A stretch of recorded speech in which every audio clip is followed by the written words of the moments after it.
keeping you informed and engaged. Now more than ever. This is Sekulow. We want to hear from you. Share and post your comments or call 1-800-684-3110. And now your host, Jay Sekulow. All right, everybody, welcome to the broadcast. What a week it's been. Israel under attack, multiple fronts. You had the situation with Hamas, which was the worst attack in Israel, really, I think, since the founding. It was an intelligence breach that will take months to figure out what happened. But the devastation from that and the Americans that have been killed, there's reports that it's 22. They say it could be up to 30. There may be 10 American hostages, maybe more. There may be hostages from 30 countries. I thought what we do on today's program is kind of, this is the end of the week, kind of regroup on where we've come from and where we've gone. We've had a lot of experts on this broadcast, and I'm going to take you back to, for instance, when the news was first breaking with Hezbollah, and we were live on the air with Chris Mitchell from the CBN office in Jerusalem to get you that update and to get you that understanding. And then we heard from Mike Pompeo. So let's get all of this information put together, because I think the reality is what we're dealing with now is a multi-front war. My biggest concern is the regional players, that is the other countries, including countries that signed the Abraham Accords. What are they going to do if Hezbollah continues this campaign that they're engaged in from the north? Remember, Hamas is the Gaza Strip, Hezbollah is in the north, and on the West Bank, which is Jerusalem in that area, towards Jordan, you have the Palestinian Authority and Hamas. What they are notorious for is sending in suicide bombers. These are individuals that go in and then blow up a restaurant with civilians in it, or go into a bus station or a train station and do the same thing. We haven't seen that yet, but that is what I'm concerned about coming out of the West Bank. Out of Hamas, we've already seen their brutality. That war's ongoing now, and Israel's preparing for ground invasion. That takes time to get prepped. We're going to talk about that. And then you had on Wednesday the beginning of the incursion from the north. It started a little bit on Tuesday, but on Wednesday we started to see unmanned drones that were going in huge numbers that had weapons on them. Then we had those paragliders come in, and we had reports of infiltration by terrorists into the areas where people were told to go lockdown. There was conflicting reports on the embassy in Beirut, Lebanon. First, the reports were that it was closed, then it was open. The status of that obviously is changing hour by hour because of the nature of the scope of this. But what you have to understand, from a geopolitical perspective, the United States has a carrier group, the Gerald Ford, in the region right now. I hope it's not necessary. I hope we don't have to fire rockets into Syria. I hope that the United States doesn't have to fire rockets into Lebanon. I hope the United States doesn't have to fire rockets into Gaza. But I will tell you this, it's our biggest ally, and they are under attack in a way they've never been under attack before. If you look at this historically, there has never been in modern Israel history an attack like what is going on right now. But to understand the future, you got to understand the past. And the past I'm talking about is just this last week. You got to understand how all this developed over the last 5 days. And we're going to take you back through this because I think if for everybody's purposes, you have to understand how this is escalated in a matter of a weekend, last weekend when it started, on the 50th anniversary of the Yom Kippur War, to outlying kibbutz in the Gaza region, and then it's gone now to the Galilee region. Read your Bible, you know what we're talking about, including Nazareth. But Hezbollah can reach Jerusalem, folks. Hamas can't. They can get to Tel Aviv. They cannot get to Jerusalem. But then on the bank, on the West Bank, folks, those that we haven't seen that escalation yet, but that could be coming too. Pray for Israel and stand with Israel. And we're asking you to do that, to stand with the ACLJ as well. We're looking for ACLJ champions. These are people that are supporting us each and every month. You're a champion for Israel, a champion for life, liberty, and freedom. That's under attack right now in Israel. We're standing with them. ACLJ.org/champions. We've added about 800. I'd love to be through this weekend to say we're close to 1,000 new ACLJ champions. Again, ACLJ.org/champions. That means you support the ACLJ every month. Back with more in just a moment.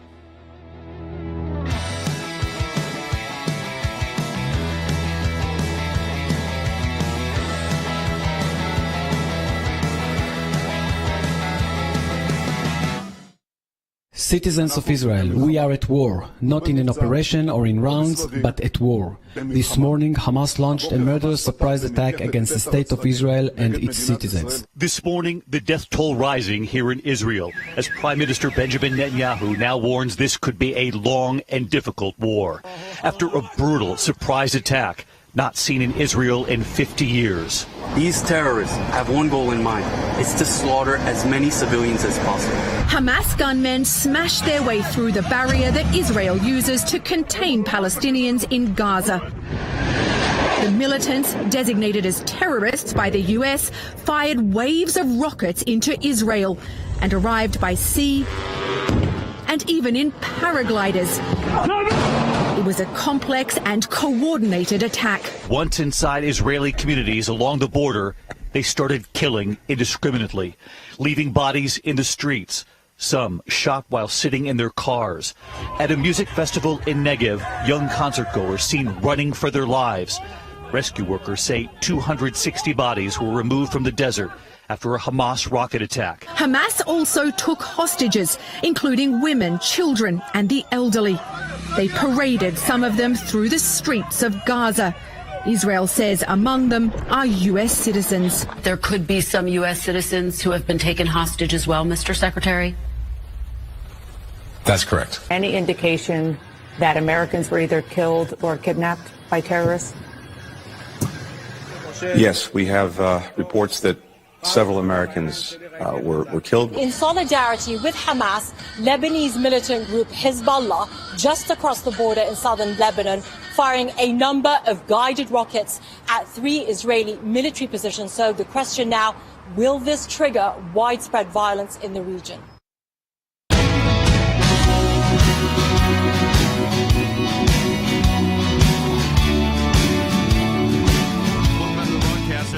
We are fortunate to have a good friend of ours, Senator Ted Cruz. And Senator, thank you for being with us on this tragic weekend and now ongoing conflict. You have been a champion for Israel on so many issues that we've had the pleasure of working with you on. I did that case at the International Criminal Court involving Israel all those years ago, and then we've been, having these other issues that have developed. Now we're in a conflict, the likes of which, Senator, we have never seen.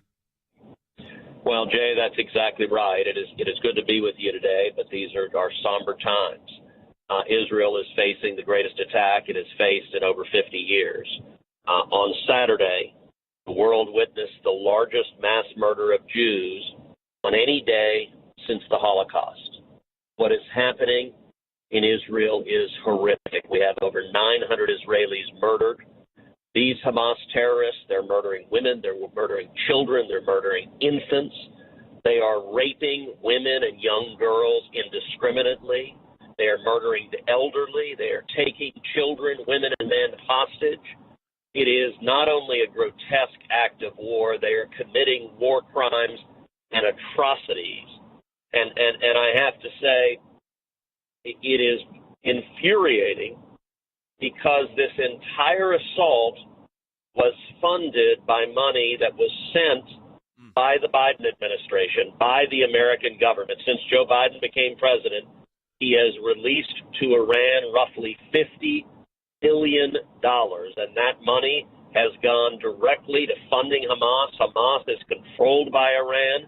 This act of war was directed by Iran. This act of war was planned by Iran. And this act of war was funded by the billions of dollars that Joe Biden and this administration flooded into Iran, just like I and many others in Congress told them it would happen, that if he sent this money, it would be used for terrorism. We're seeing the horrific consequences of their actions. I want to say this, that the fact of the matter is, we know this. Hamas is just like Hezbollah. They're just proxies for Iran. And, Senator, I speculate that they're to get to the root of this. I mean, there'll be, whether there's a ground incursion, which looks like it's likely, whether it is a ground takeover of Gaza, whatever it might be. Ultimately, you've got to get to the head of the snake. And the head of the snake here is Iran. Yes. Look, that's unquestionably the case. And, Joe Biden inherited an Iran that was weakened, that was on its knees. Its economy was in shambles. President Trump, in the most important foreign policy and national security decision of his presidency, had withdrawn from the disastrous Obama-Iran nuclear deal.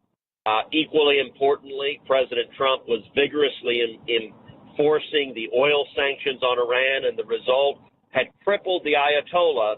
And Joe Biden, when he came in, refused to enforce those oil sanctions. He allowed the Ayatollah to make tens of billions of dollars. Right now today, the Ayatollah is selling 2 million barrels of oil a day because Joe Biden and this administration desperately want to sign another nuclear deal with these theocratic monsters.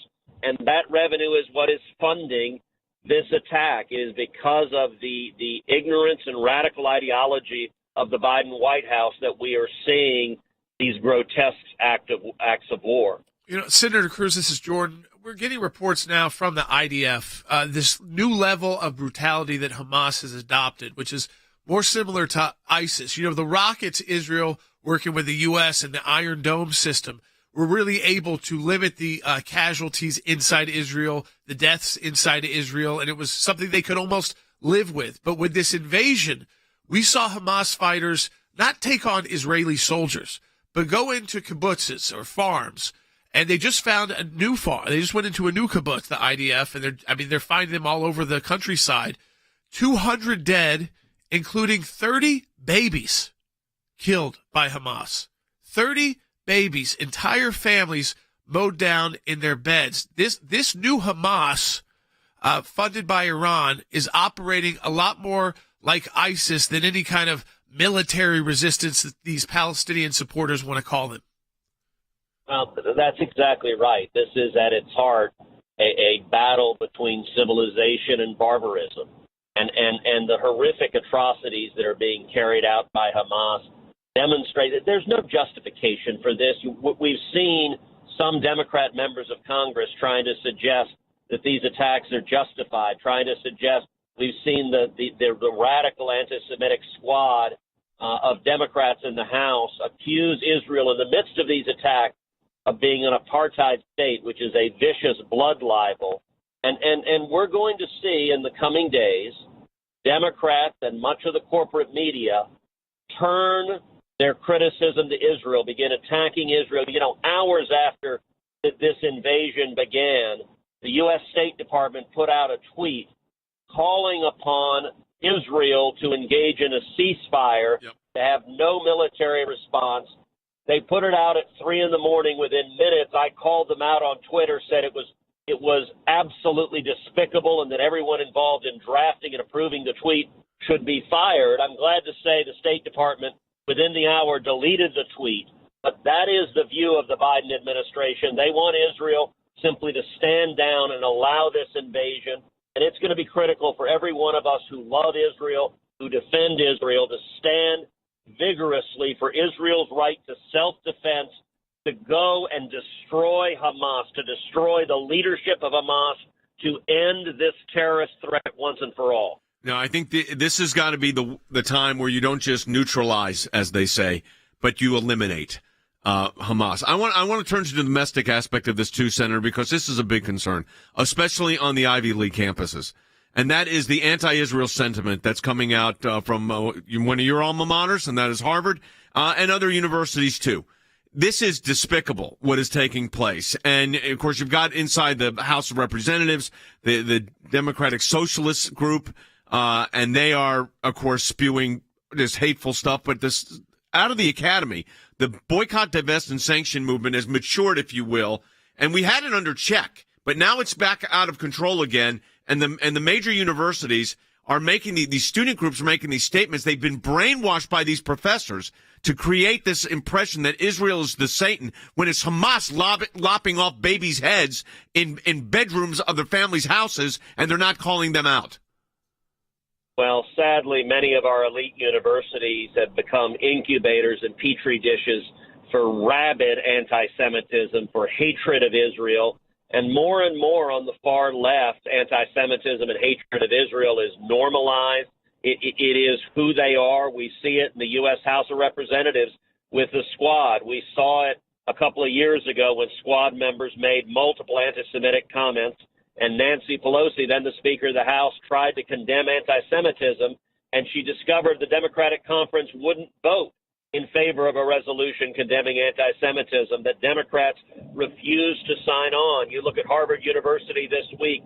In the face of these war crimes, 31 student groups at Harvard University put out a statement blaming these attacks on Israel, saying it's Israel's fault. Apparently, Israel asked for its children to be raped and murdered. This is horrific. This is stupid. This is false. This is a lie, and this is evil. And sadly, our universities encourage this kind of radicalism.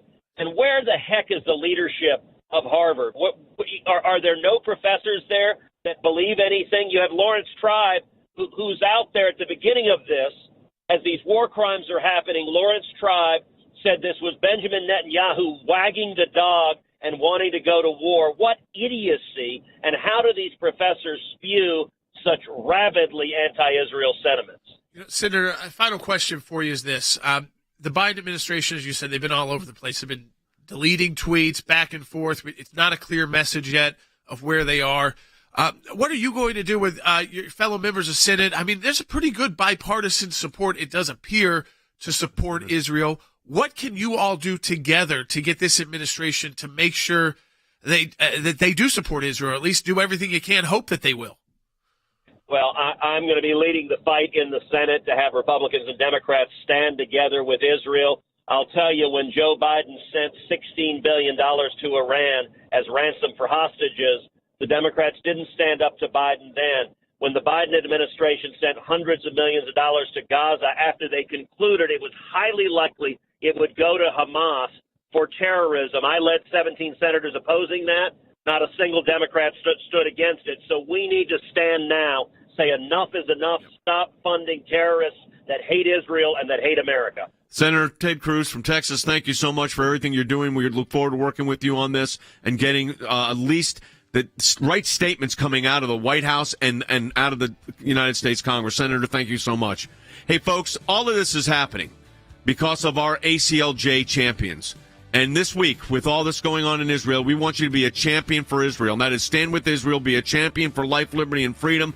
You go to ACLJ.org. As I said yesterday, we were at the UN. Today, we're at the United States Congress. Tomorrow, the European Council, the Council of Europe intervention, and more legal matters coming on this, and we are prepared. Become an ACLJ champion. That means you donate each and every month to the ACLJ. Do it at ACLJ.org/champions. That's ACLJ/champions to stand with the ACLJ and to stand with Israel. First of all, if you donate any amount ever, we appreciate that so much. But if you're a monthly donor, we want to acknowledge you as an ACLJ champion. You're a champion of life, of liberty, and of freedom. And I just want to take a moment to thank you and personally recognize the important role that you play in the ACLJ. We have 15,000 of you right now, which is fantastic. I want to double that in the next year. So we want to get that to 30,000, and we believe we could do it. And we're going to do it day by day. You know, we're handling the most complex litigation you can imagine. Stuff we never even thought that would be litigated is now being litigated, and we're doing that. But we need you to become part of that team. It's how we continue to expand our work. It's how we're ready to fight all those 14th Amendment cases all over the country, wherever we need to be. And those are fast-track cases. I mean, these are complex stuff. 14th Amendment, Section 3, there's not a lot of law in it. We're making law. These are going to be done before the ballots are printed. So you got to be ready to go all in the moment you take the case, because it's going to be fast-tracked all the way through the legal system. And you can't assume that they're just going to get tossed out of court. You have to assume you could end up at the U.S. Supreme Court. We bolstered our team. We brought in some of my colleagues that represented the former president. You need resources to do that. Our ACLJ champions make that happen. We're about to file a major lawsuit for Charlie Kirk and TPUSA. We're representing those whistleblowers on Capitol Hill. File the brief in the Supreme Court on the abortion cases, religious liberty cases in the United States and around the globe, defending Israel at international tribunals, and defending persecuted Christians in places like Pakistan and Iran. Our cases take months, sometimes years, and that's why your sustaining monthly donations are crucial. So we need you to become an ACLJ champion today. Go to aclj.org/champions and become a recurring donor at whatever amount you're comfortable with at aclj.org/champions. So go to aclj.org/champions, and you could join this elite group of our ACLJ donors who stand with us each and every month.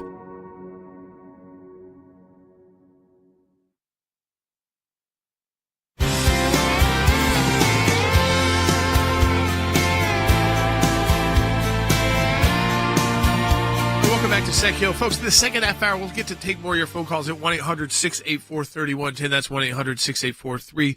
1-800-684-3110. But we've wanted to spend this first half hour getting you fully up to speed with the best folks we can. And one of those, of course, is a senior advisor to the ACLJ, former Secretary of State and CIA Director Mike Pompeo. Secretary Pompeo, first question to you. There's been a lot of talk about, the hostages. And we even saw ceasefire talk tweeted out by the current Secretary of State and then deleted by the current Secretary of State. I know it's a complicating issue for Israel, extremely complicated issue for Israel. But at the same time, at what point, when you're dealing with a group this brutal, do you have to still go ahead with your military plan and not be held back by these ceasefires that the world may start pressuring Israel at any minute? Well, Jordan, a ceasefire is not going to solve the hostage problem. They're not connected in the direct way that some have suggested. Like if the Israelis stood down, that the hostages would be returned. I'm sure there are conversations going on among lots of parties, Arab countries, the Israelis and the Hamas and the Iranians, their puppet masters, about how to get these hostages returned, what the price is that they're asking. But this all happens against the backdrop of the United States paying $1 billion to get 5 hostages home. The price to get these folks home, sadly, I think is going to be great. And I am praying for not only the families of those who lost loved ones and had loved ones injured on October 7th, but those who have people held there today. The Israelis have a task to do. They need to make sure that something like this never happens again. And to do that, they're going to have to go take Hamas down, root and branch, and make sure that the organizational structure that has governed Gaza as a terrorist enclave for, goodness, at least a decade is dismantled in its entirety. Mike, one of the things as you look at this, we know that Hamas is merely a proxy for Iran. Hezbollah is a proxy for Iran. At the end of the day, if we don't deal with this at the highest level, and that may not be today for Israel to do, but dealing with Iran on this, which your administration had Iran on their knees. Both economically, they were falling apart militarily. You eliminated a lot of their leadership. But if we don't deal with Iran now, and I say the United States has got to be part of this too, but also the greater Middle East, that's where this is originating out of.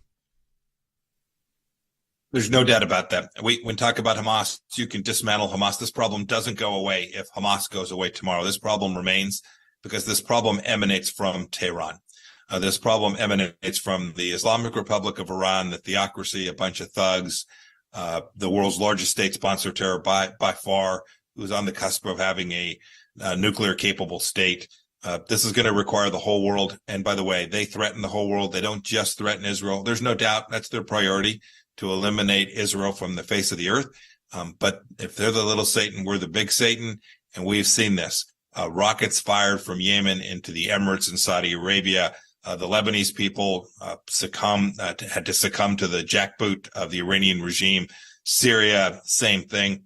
I know this is a equal opportunity terrorist organization led in Tehran, and it will take the United States and the whole world to look it in the eye, to look this evil and say that appeasement has failed.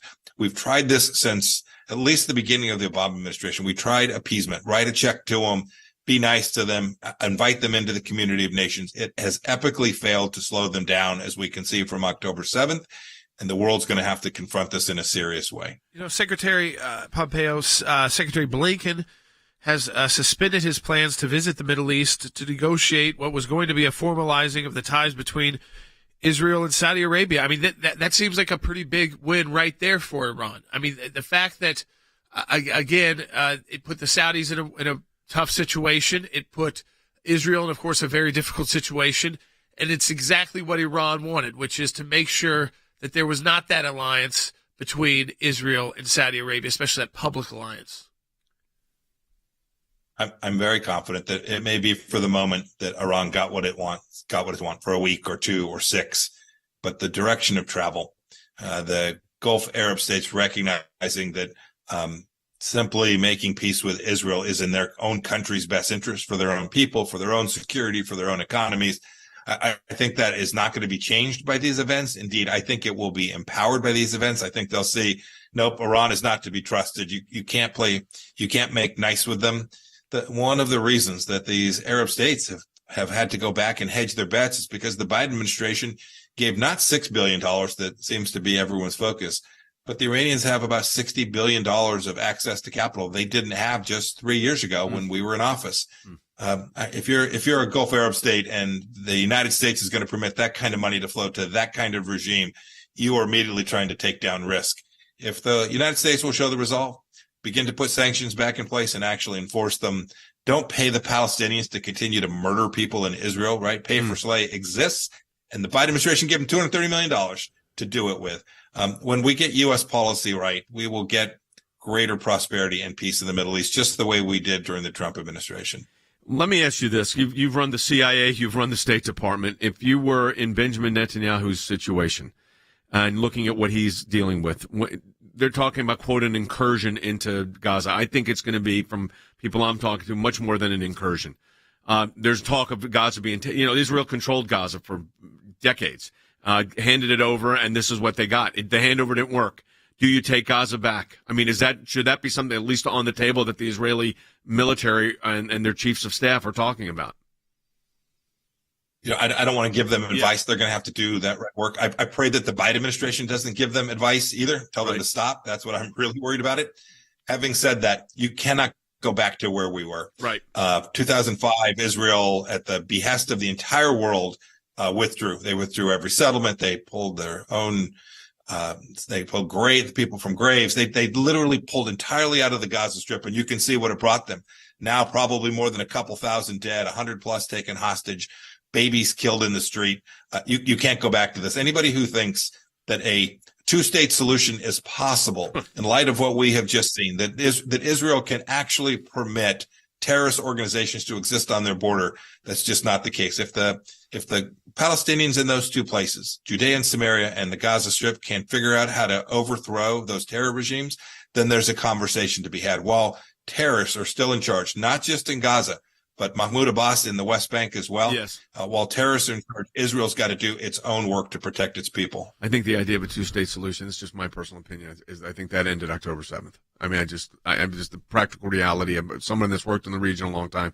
No one expected anything like this to ever take place during our lifetime, and it did. Mike, we appreciate it as always. Thanks for your insight. Great. Thanks for your Jordan, help. Thank you all. All righty, folks. Let me just tell you this. Our office in Jerusalem is activated, obviously, but let me just tell you this also. We've hit the UN yesterday. The United States Congress, as we're on the air, we've been talking to our government affairs staff. James Rockus and his team are delivering documents today to members of Congress, Democratic members of Congress, that need to stand firm. And then tomorrow's a big day at the European Council, the Council of Europe. Our team in Strasbourg is handling that. I suspect Thursday is going to be more of a domestic issue here, and we're looking at the lawfare issues at the same time. This is a real reason for you to become an ACLJ champion, which is a monthly donor of the ACLJ. Yeah, it's a unique move because we have that ACLJ that we can work with the Council of Europe. The U.S. has economic sanctions on Hamas and their designated terrorist organization, but the EU wasn't able to because of 3 states. So we're going to try to change that, and then that would be about half the economy of the world stop doing business with Hamas. That's because we have an office that's been dedicated to that work in Europe. Support the work of the ACLJ. Be an ACLJ champion with that recurring donation. ACLJ.org/champions. Some people think champions are born. That it's a title that requires something only a handful can ever possess. But being a champion only requires a decision. Choosing what is right. Even when the loudest voices in the room say it's wrong, or that it can't be done. And then following it through, no matter the cost. It can be a difficult stand. But it's one any of us can make, including you. Including you. Including you. Including you. You can change things. You can make a difference. You can be a champion. We can't do what we do without you. By becoming a monthly donor, you can become a champion of life. A champion of liberty, a champion of freedom. Please join us. Please join us. Please join us. Become an ACLJ champion today.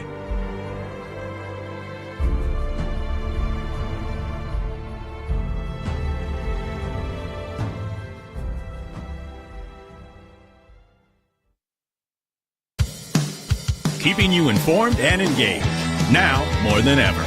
This is Sekulow. And now your host, Jordan Sekulow. Welcome back to Sekulow. I hope that first half hour really got you up to speed with the experts that we've got here at the ACLJ, team members of the ACLJ, senators we have relationships with, literally getting cell phone calls from them right before the air. They want to come on. They want to talk to you. They want to explain the situation as they know it and what the United States' role should be in supporting Israel. And again, you've heard from U.S. Senator Ted Cruz. You heard from Mike Pompeo as a member of the ACLJ team. Coming up in the next segment of the broadcast, Bill Hagerty, U.S. Senator from Tennessee, is going to be joining us. We are going to be taking your phone calls as well. And so we want to get to you. Start calling in now, 1-800-684-3110. That's 1-800-684-3110. We have not seen yet a ground incursion from Israel into the Gaza Strip, at least not on a massive scale. Whether or not there are special forces there or not, we don't know. But there was not an announcement yesterday by Israel, which some people expected to happen, by Prime Minister Netanyahu, that a ground invasion has begun. As of now, that has not started. Because the word siege for warfare actually, does not mean necessarily a ground incursion. That's the cutoff of food, water, electricity, and fuel. That is happening. So that is the siege. Now, what if there is a ground incursion, and the expectations are there will be? That is, in common parlance, that would be an invasion. But it's an invasion that was brought upon by their own actions of Hamas. That would take hundreds of thousands of troops. Gaza is not a large area, 25 miles, but a population of 2 million. It's very dense. We've done cases at the International Criminal Court about warfare inside of Gaza. I was at the ICC in those years, I think it was 2010 and 2012, with the Office of the Prosecutor dealing with the incursion issue. They called it an NGO roundtable. We represented Israel's interests in that, and we had a private meeting with them afterwards. And so the warfare is very different there, but that is going to take probably another 24 to 48, I would say more like 48 to 72 hours to activate. Remember, Israel had to activate its reserves. That's how they do this. So that's in place. And again, we're taking legal action every day. We're taking phone calls also at 1-800-684-3110 if you want to give us a call, 800-684-3110. Yeah, we take Kate's call out of Colorado online too. And join us, folks, 1-800-684-3110. Any questions you have about what is happening in Israel with Iran's support, what happens next? We want to take those calls, so give us a call, 1-800-684-3110. And there's a lot to ask about, so don't feel bad with any questions you might have. It's a very complicated situation. Kate, welcome to Sekulow. You're on the air. Hi, thank you for taking my call. And I just want to point out that if we dare think that we're not going to be hit by any of this, we must remember that we have no border. And all of these millions of people that have crossed over, this thing in Israel is so serious, we should be ready for it to happen here, and maybe even on a bigger scale. We see all the uprisings with Palestinian, quote unquote, folks, the demonstrations and everything.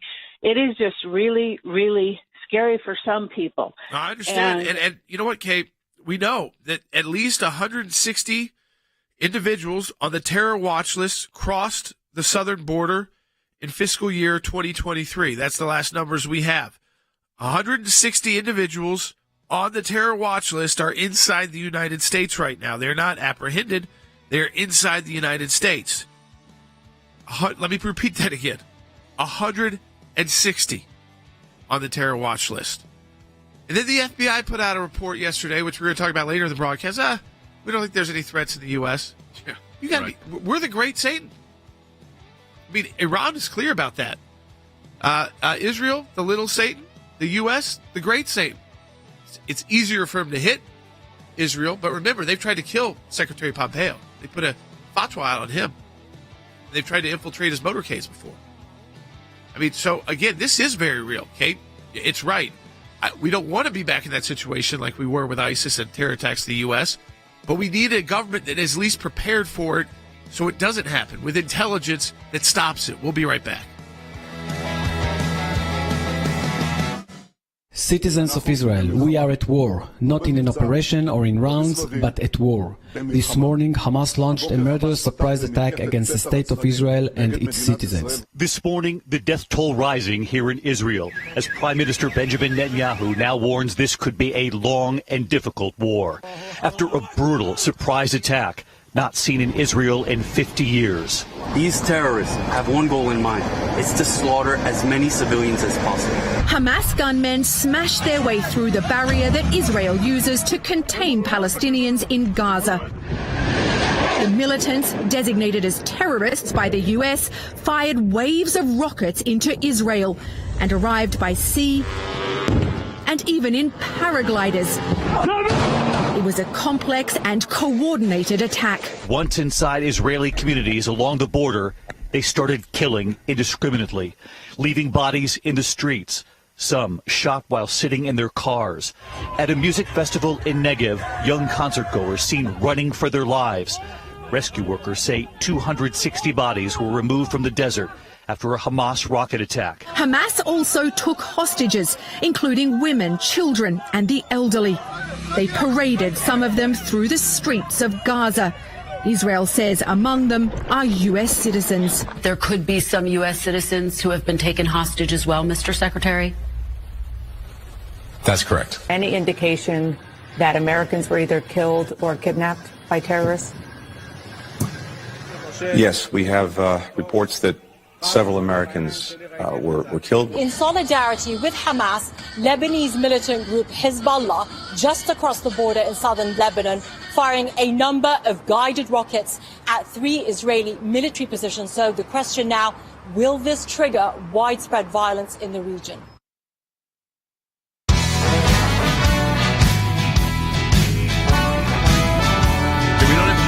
We're going to be joined by Congressman Jared Moskowitz in a moment. We don't have him now because, and we should have him any minute now, there is breaking news developing in the Middle East in a way that makes the tragedy and the horrible situation with Gaza is one front of this war.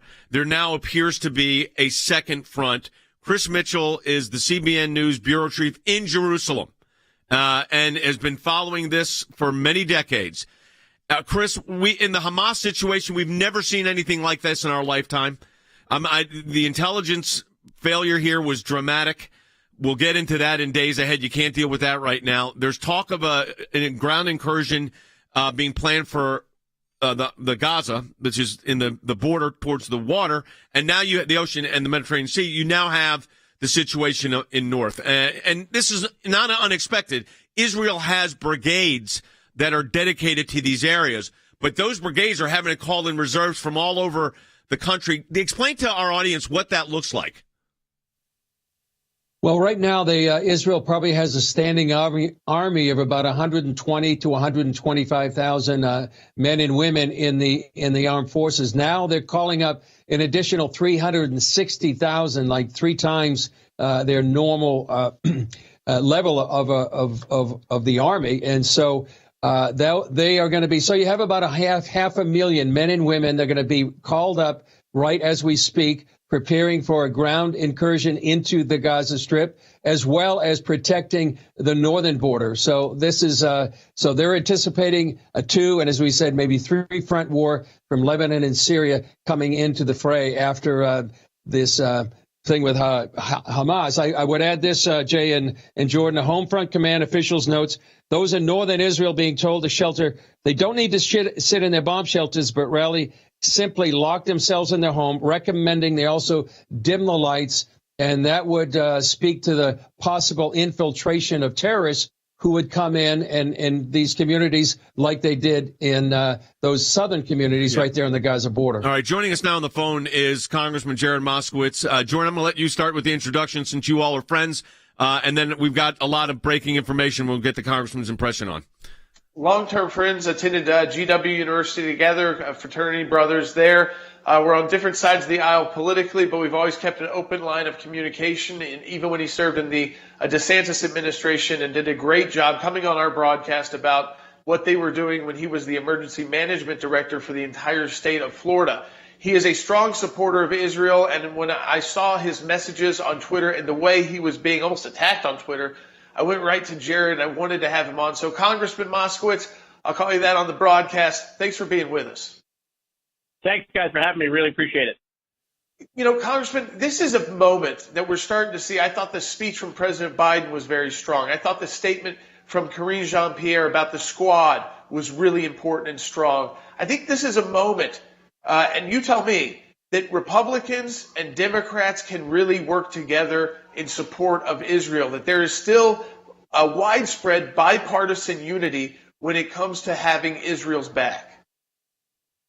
Oh, that's 100% correct. In fact, the resolution that will be coming forward, potentially on unanimous consent or shortly thereafter we get a speaker, we'll see, has 400 co-sponsors on the resolution. I think it's the most co-sponsors any resolution has gotten in Congress, or at least in recent memory. And so there is dramatic bipartisan support for Israel's right to defend itself, of dramatic bipartisan support for the United States to stand with Israel in their 9/11 moment, which is what the world did for us when New York was attacked. And so, yeah, listen, while Washington is broken, while there are many things we disagree on, there are still bright moments, especially during tragedy, when we can put that stuff aside and come together. Let me ask you this question, Congressman, because this is breaking news, obviously. Hezbollah entering this fray, which has got a direct tie to Iran, and that is no secret, also makes this a multidimensional front war for Israel. And I've been to that region many, many times, and I've worked with Israeli leadership from Prime Minister Ehud Barak all the way to Benjamin Netanyahu. And I've done cases at the International Criminal Court involving Israel under various prime ministers. Here's the question. Hezbollah entering this fray, and it looks like they're using a tremendous amount, with the reports we're getting, of unmanned drones, but weaponized, and they're using those paragliders like Hamas did, going into areas in Nazareth, the Galilee region, and up into the Golan Heights. That engagement by Hezbollah, who's a much more sophisticated adversary than Hamas, does change the dynamic of what Israel's now facing on the ground. Yeah, so, I mean, listen, everyone is really deeply concerned about the potential for Hezbollah out of Lebanon from the north to get involved in this war. There's been some fire going back and forth, obviously. Some Israelis have died, some Hezbollah fighters, Hezbollah terrorists have died as a result of that. But so far, we're not seeing a significant escalation. Obviously, I heard about the paragliders landing, so that is not going... Let me give you some information. They're closing... the embassies up in Beirut, there are reportedly been 100 incursions in the last hour. So, and rockets have not been pouring in. It's these paragliders which do so much harm to the individuals. I'm concerned that the escalation here is. Well, I'm sure Israel anticipated it, but I'm just trying to get to the point. It's multidimensional. Jordan, you want to ask a question? Yeah, Congressman, there's also this personal side to it. I saw it in your wife's post. I mean, I think when we all saw the images, and we have to share those images and continue to share those images across party lines of the children that were taken hostage or killed. And, you know, it makes me I was in tears the first time talking about this on our show this week because they look exactly like my kids. They probably look like your kids, too. And you can kind of see, again, that fear in their eyes, that emotional component. That we can't let the world ignore what Hamas has decided to become, which is a terrorist group more like ISIS and not some kind of political resistance army. Yeah, so let me answer both of you guys. So, Jay, there's conflicting reports right now. The U.S. Embassy in Beirut has just put out a statement that they're not evacuating the embassy. You know, so what stage of escalation? Clearly, what Hezbollah is doing is an escalation, but what stage of escalation we're at is unclear. Right. But if Hezbollah, in a significant way, opens up a second front war, where we're worried about invasion from the north, at that point in time, I think it's obviously up to the president, but my vote would be for the United States to enter militarily on behalf of Israel. You know, Jordan brings up a really good point because we know how the media, you know, likes to change the subject as soon as they can to move away. We have not seen in this region, although we have seen it with ISIS, we have not seen in this region the barbarism that took place on the 7th of October. And Jews have not seen this barbarism since the Holocaust. People burned alive in their cars, 40 babies, and I had been to that kibbutz in August, of this year. 40 babies murdered in their cribs, some decapitated, women raped next to their dead friend or spouse. As a Jew who never thought we would see these things again anyplace else, that bring back memories of the Holocaust, because make no mistake, what Hamas is dedicated to and what they were doing, that was genocide. That was an annihilation of the Jewish people, what they tried to commit on the 7th. And that's what they're dedicated to, and that's why they need to be removed from Gaza and removed as an organization and eliminated. And let me tell you this, they took a Holocaust survivor hostage. Okay. Yep. That poor woman never thought she would ever have to deal with that again in her life. She thought the world had moved away from that. And we have to remember and make people remember a week from now, 2 weeks from now, 3 weeks from now, a month from now, that everything that's going on is all Hamas's fault. Yeah, the human tragedy is unspeakable. Congressman, we appreciate you being with us. Thanks for your insight on this. And folks, we're monitoring this situation. I'm going to go to Chris Mitchell in Jerusalem before we take a break. Chris, what's the latest that you're hearing there in Israel? Well, that's about the latest we've heard is that these infiltrations have come in. Residents in the north of Israel are being told to stay inside. Not their bomb shelters yet, but dim the lights. As we said earlier, speaks to the possibility of infiltration, just like happened on the southern border. Whether or not what we have so far is a prelude to what might be a major attack by Hezbollah, we don't know. But that's certainly what the IDF is preparing for on the northern border, and a second and third front opened after the southern border. We've got a lot of calls coming, and I'm going to take them in the last segment here, and a lot of very good calls, so we'll get to as many as we can. Folks, we're taking a break. When we come back, we're going to take your phone calls at 1-800-684-3110. We've got a special report coming up in the break. Stand with the American Center for Law and Justice, and stand with Israel. We are in our campaign for ACLJ champions. Those are people that stand with us each and every month, and I encourage you to do that as well. Stand with Israel. Be a champion for life, liberty, and freedom at aclj.org/champions. Pray for the peace of Jerusalem. And now I'm saying that because Hezbollah from the north can reach Jerusalem much easier than Hamas can.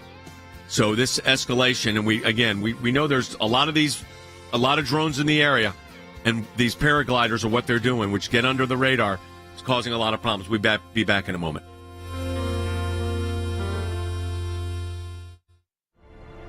What does it mean to be an ACLJ champion? Becoming an ACLJ champion means joining us in the fight for liberty, in the fight for law, in the fight for peace, in the fight for freedom. The battles being fought in courtrooms right now will decide what kind of future our kids will have tomorrow.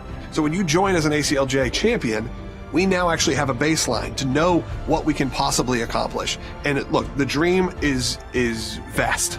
Being a champion means that you get to come alongside churches who are being zoned out of properties, who are being forced to obtain liquor licenses simply to operate, coming alongside students who are being told they can't read their Bible in school or even bring it.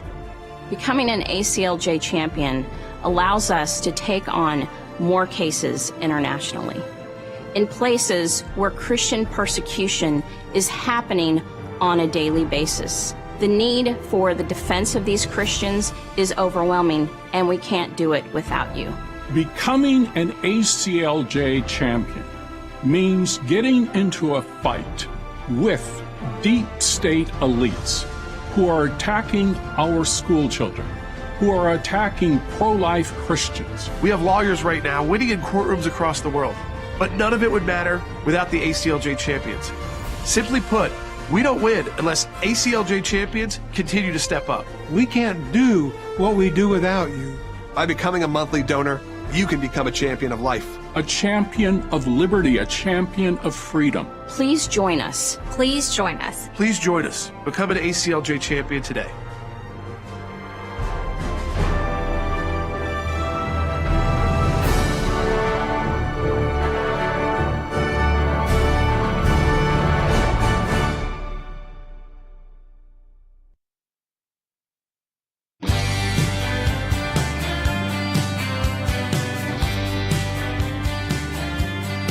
Welcome back to Sekulow. We are taking your phone calls to 1-800-684-3110. That's 1-800-684-3110. Getting you up to speed on everything that's happened in Israel since the attack began at 6:35 a.m. The first siren started going off in Israel on Saturday morning. So you may have gotten alerts even on Friday evening, depending on where you live in the United States. And then, of course, a ground invasion by Hamas, something we had not seen before in history. So it was not just rocket fire. And then the killing of civilians, children being taken hostage, women being taken hostage, dragged through the streets.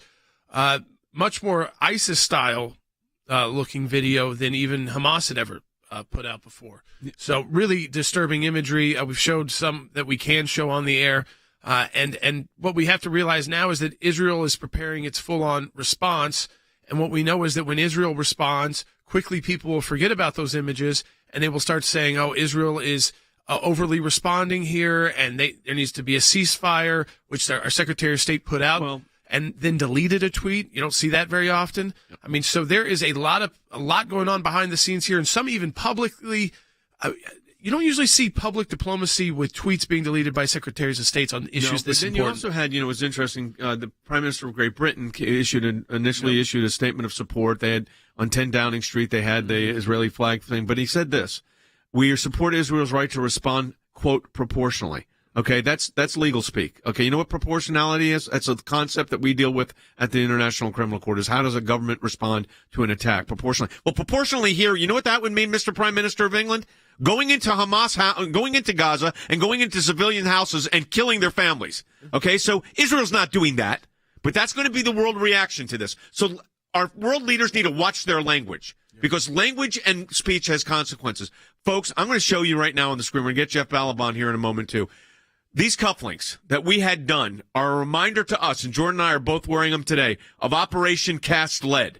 We were there when the rockets were falling on Sderot and Ashkelon. We were in with the Prime Minister when that was happening in a command center. And you see those little flecks of silver in those cufflinks? You know what that is? Mortar that literally landed, a rocket landed, what, about 40 yards from you, Jordan? Yeah. Not even? Yeah. I mean, so we've been there. We know what this is like, but folks, this is at a scale we have never seen. Jeff Balaban, who runs our office in Jerusalem, is in the United States for the Jewish high holidays. Of course, Hamas attacks on the 50th anniversary of the Yom Kippur War. They attack on a holiday because they do these as significance, points of significance. Nothing they do is by accident, Jeff.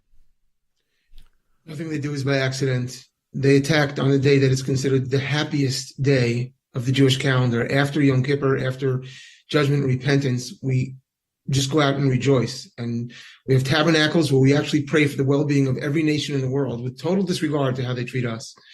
And then on the final day, it's just rejoicing.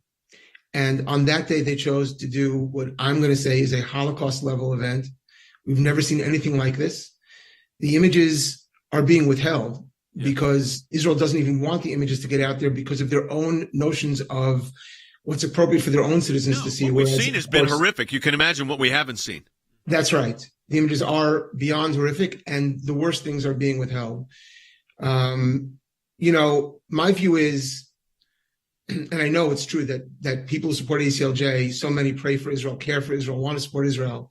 My view is we're at the point now where if anyone in the world doesn't understand that this is pure evil versus good, then honestly, ignore them. Israel doesn't owe explanations to anybody. The Jews owe explanations to nobody. I'm sorry, it's very hard for me not to get emotional. We found out about this during the holiday, but it was all rumors.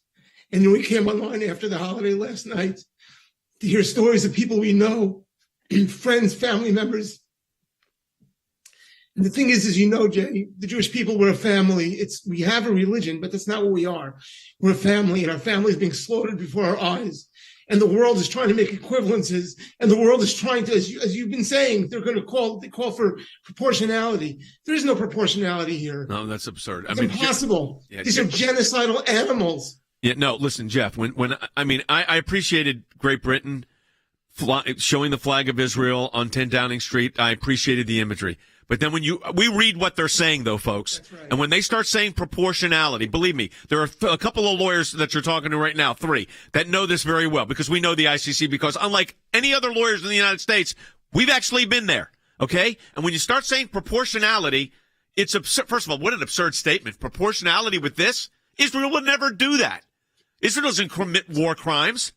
It's insanity, Jay. It's insanity, and they're already teeing up. Well, let's count the number of dead here versus Gaza. Every drop of blood, Jew and Arab, belongs on the head of the Gazans. By the way, it's not just the Gazans. There are Iranians. The mosques throughout Israel. They're calling to kill the Jews. Yeah, but it's the Iranians. Listen, let me tell you who's responsible for this, folks. Okay, it is the unholy alliance we talked about a long time ago. It's Iran, it's Russia, and it's the jihadists. And unfortunately, I believe there's going to be Russian involvement here. I hate to say it, but already reports we're getting is that there may be on the intelligence level side of this. We don't know that for a fact yet, but there are reports coming. So all of this is just tells you. Excuse me? There's an important role for America to play. America needs to reassert itself as a leader, both diplomatically, morally, but also in terms of strength, because every red line has been eradicated. And we must stand with Israel and allow Israel to do anything and everything it needs without limitation. The United States Navy, per the president's order, has moved the Gerald Ford Strike Force Group, which is a very powerful naval flotilla. I mean, it's a huge power, and they are being moved to the border, to the Mediterranean Sea and the Suez Canal region as we speak. It'll take a day or two to get there, but they're on their way. But this thing could Iran back. We know this. Yeah, it is Iran back. But, Jordan, the thing that we also know is this has a potential of being a geopolitical nightmare. It already is, because you've got it possible that 30 countries have hostages. So we're talking about hostages. We're talking about usually one or two. We're talking about possibly 200 or military. POWs. 200 from 30 countries. So the interplay pressure here is going to be, and they're being held in Gaza, and they're probably going to be used as human shields by various terror groups who don't always communicate clearly, who have kind of this not clear structured leadership. You've got other groups like Hamas, and you have Palestinian Islamic Jihad. So when Israel goes in, I just want you to know it's not going to be pretty there either. I want to take Julie's call because she's been on hold for a long time. Julie, go ahead. Hi, Jane Jordan. Yep. As I recall, in 2005, Israel forced all its settlers. They dragged them out of their homes out of Gaza. in Gaza Strip. Yep. And the whole reason was land for peace. Since we have been given no peace, can we take that land back? This is a decision the Israeli government and the Israeli military has to make. They've got to, number one, assess whether they have the capacity to do it. Can they actually do it? Do they have the military capacity to take back this landmass? And number two, what is going to be the international ramifications of all that? But yes, the pullout did not work, unfortunately. I didn't think it was going to work when they did it. I don't see it now. Jeff, in 10 seconds, your assessment on that?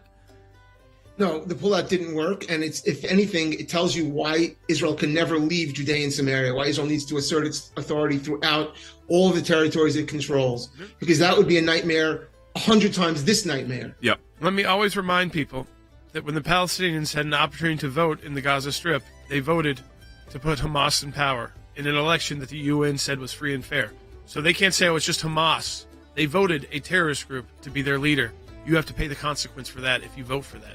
And that's what they should be paying the consequence for after this attack. Support the work of the ACLJ. Be an ACLJ champion with your recurring donation at aclj.org/champions. We'll have more tomorrow.